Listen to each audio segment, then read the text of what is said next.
A doutrina da salvação. O que é que os adventistas pensam a respeito da salvação?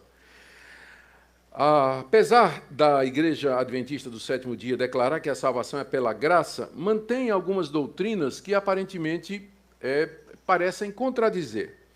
Por exemplo, a senhora White, no livro Testimonies for the Church, ela diz assim: você tem uma grande obra para fazer.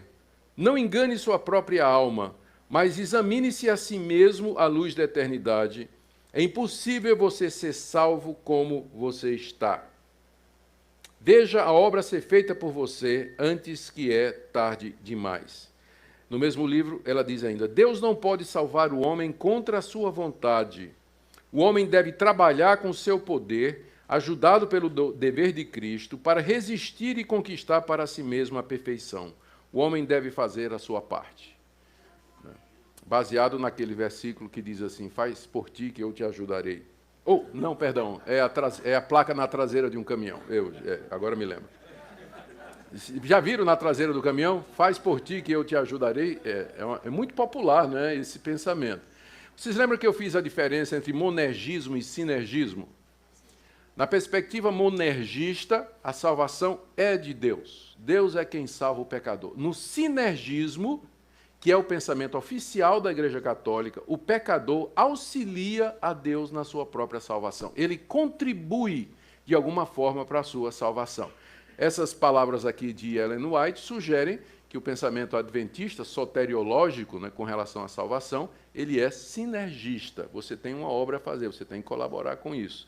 E mais, olha, nessa mesma obra aí, Testimonies, ela diz: cada membro do corpo deveria sentir que a salvação de sua própria alma depende de seus próprios esforços individuais. E aqui entra a guarda do sábado. Aqui no livro Testimonies, volume 3, página 23, White diz o seguinte: devemos a cada sábado fazer um balanço para verificar se a semana finda nos trouxe lucro ou prejuízo espiritual. Santificar o sábado ao Senhor importa em salvação eterna. No livro Grande Conflito, que é o mais popular da Ellen White, na página 605, ela diz: o sábado será pedra de toque da lealdade, pois é o ponto da verdade especialmente controvertido. Quando sobrevier aos homens a prova final, será traçada a linha divisória entre os que servem a Deus e os que não o servem. E a característica dos que servem a Deus é aqueles que guardam o dia de sábado. Portanto, diante disso, certeza de salvação. Veja o que White escreveu no livro Christ's Object Lessons, as lições objetivas, o objetivo das lições de Cristo. Aqueles que aceitaram o Salvador, embora sinceros em sua conversão, nunca deveriam ser ensinados a dizer ou sentir que eles são salvos. Isso é enganoso. Então, Ellen White diz que você não pode ter certeza de salvação. Se você disser que você tem certeza da sua salvação, você está sendo enganado. Em contraste, o que é que a Bíblia nos diz? Diz que nós somos salvos pela graça, mediante a fé, e não por qualquer obra nossa, e que por isso nós podemos ter aqui e agora plena certeza da nossa salvação, pois ela foi realizada por Deus mediante Jesus Cristo e não mediante qualquer obra, esforço ou mérito humano, como diz o apóstolo João na sua primeira carta, capítulo 5.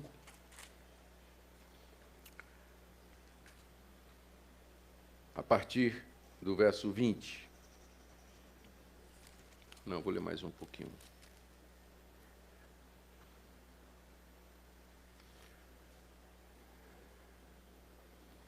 Sabemos que o Filho de Deus é vindo e nos tem dado entendimento para reconhecermos o verdadeiro.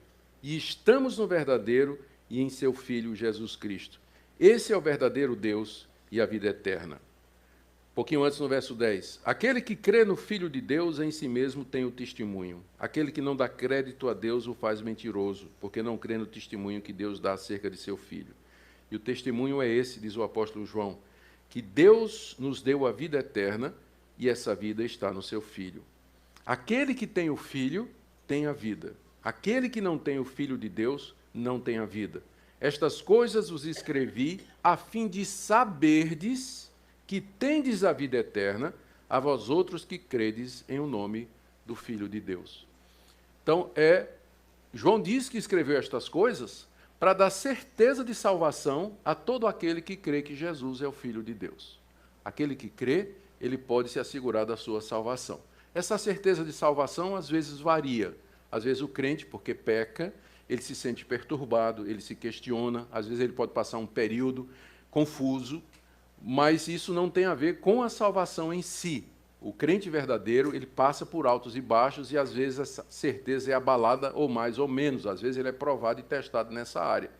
Mas a certeza da salvação é um direito e um privilégio, não um direito, mas é um privilégio que o crente verdadeiro tem aqui nesse mundo.